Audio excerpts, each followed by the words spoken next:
So Granville is a fortified city. You can see part of the walls overlooking the port in the sea.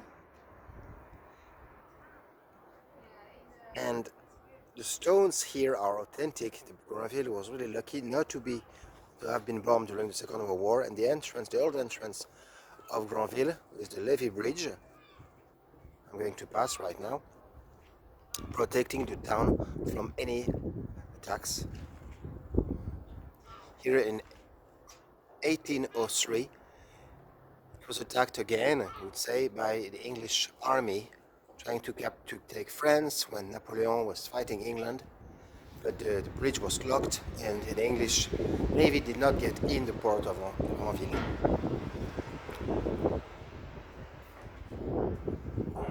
Massive beams would close, and the same gate, a big gate, would fall on you, and the levee bridge would lift up.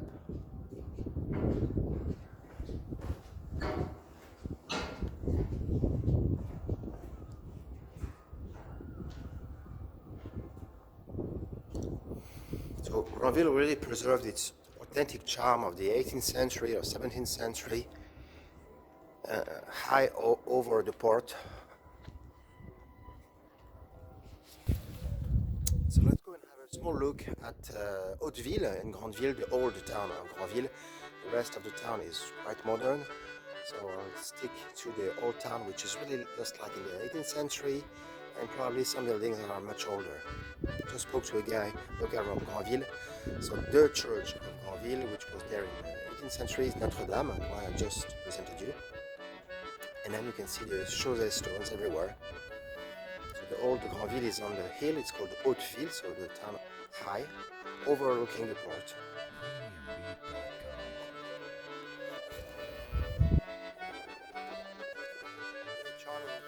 Town of Granville in the Manche, you would say sleeve that's how you translate Manche in English. Manche in Normandy. So very narrow little streets. Let's go up and have a view at the port from there, up there.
And let's have a look at the old town of Granville now.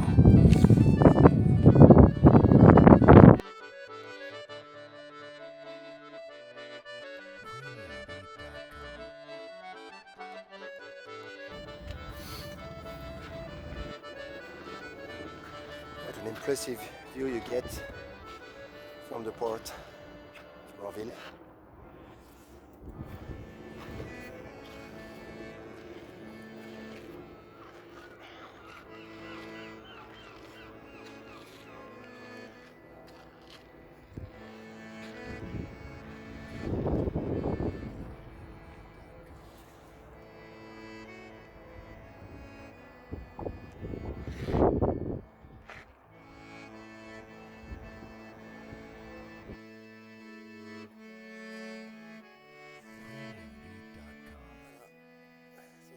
Changed a lot, of course, in 1760, but here some buildings might be familiar to the Betit, who left Granville before the French Revolution around 1760.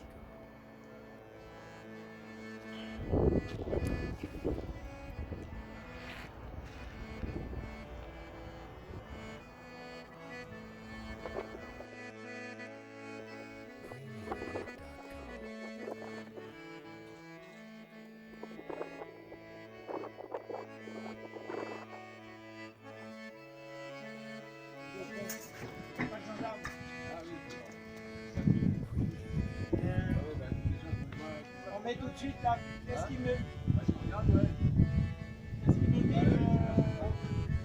met de marqueur.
And here, this is the north access of Granville, Hauteville, the old town of Hauteville.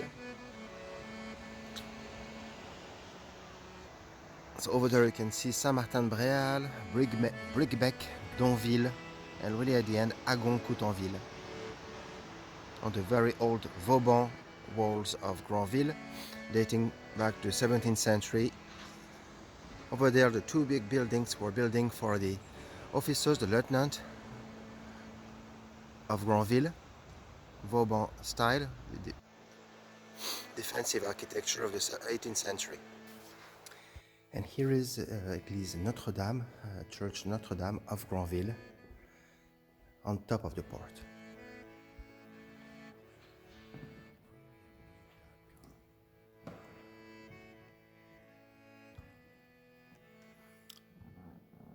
You can see here the ribbed vaulting, the Gothic ribbed vaulting. Most of the church is made with the granite stone of the area of the Chauza Islands, just in front, also used to build the Mont Saint-Michel. The same type of stone can be seen at the Mont Saint-Michel and in many places around.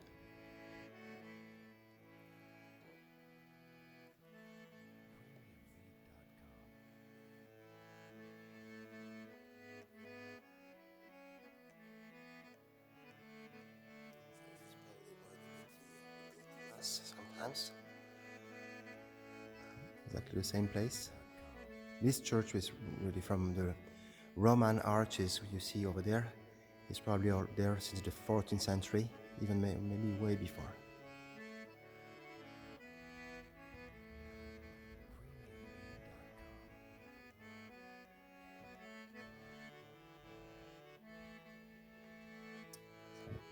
Amazing stained glasses.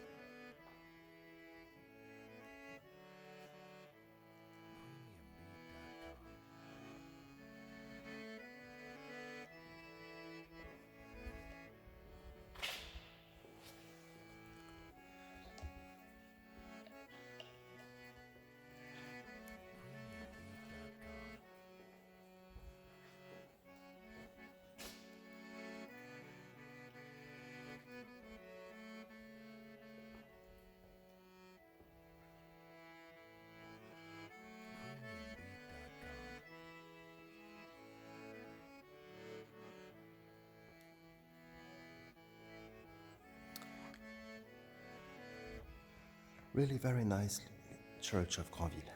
Really enjoy it.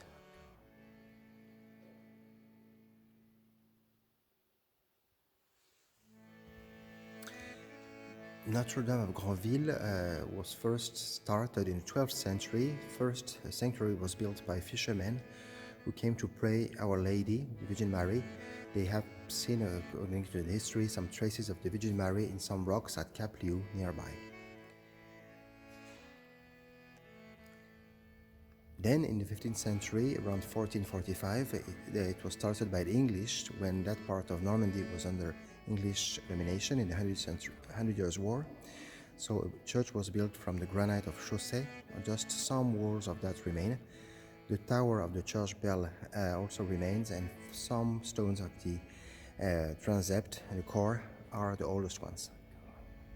Then the rest of the church is from the 17th century and some new additions, also the beginning of the 20th century. Christian Dior in 1908, on August 22nd, 1908, was baptized in the church. The organs are listed.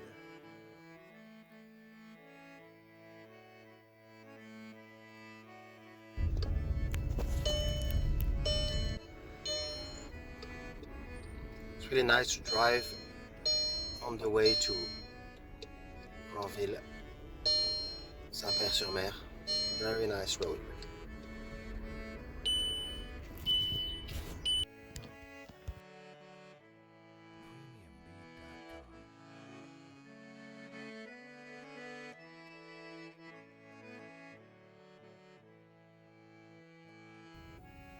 So we stand now in Notre-Dame-des-Champs, Our Lady of the Fields in Avranches, where one of the Betit was a priest in the 18th century.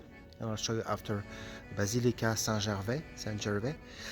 So this church went through terrible bombing during the Second World War. In July 44, that was part of the terrible bombings over Saint-Lô, to open the way west and south of Normandy in July 1944.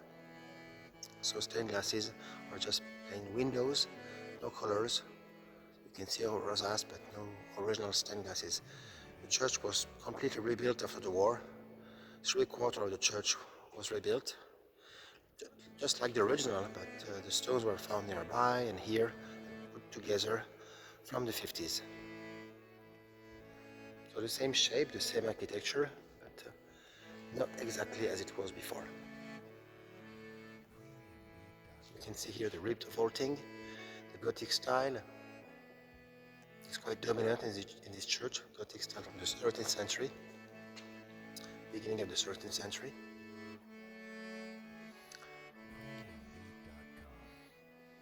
Here a cross like the cross of the Knights of Malta. We're on the way to Mont Saint-Michel, really close to Mont Saint-Michel. So the Knights of Malta and Templars were also in charge of protecting pilgrims on their way to Mont Saint-Michel and to many other places of pilgrimage.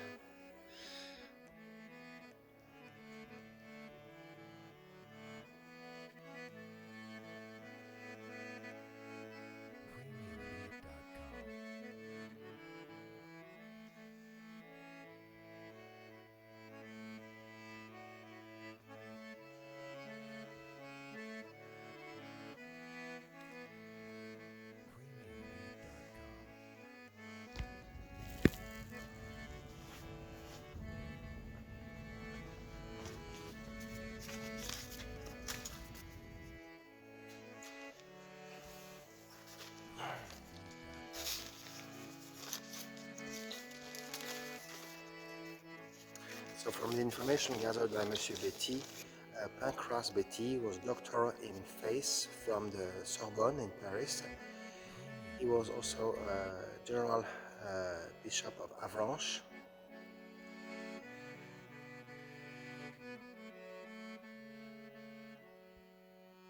And Jacques Betit was a priest licensed in theology from the Sorbonne also, and that's from 1681.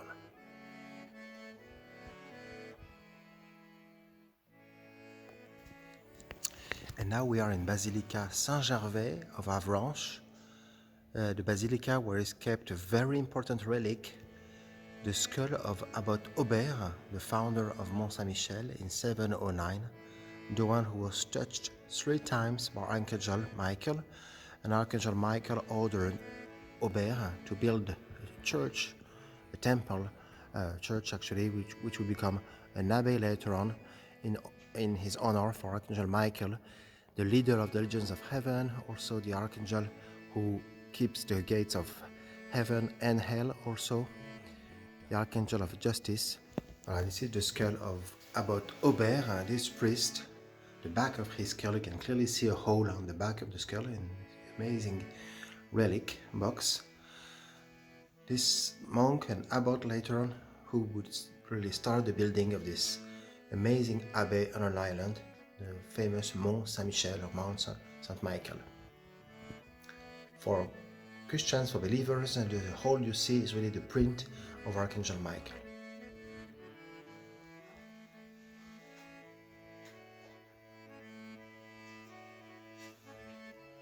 This is the complete list of all the abbots of Avranches, Abriconseis,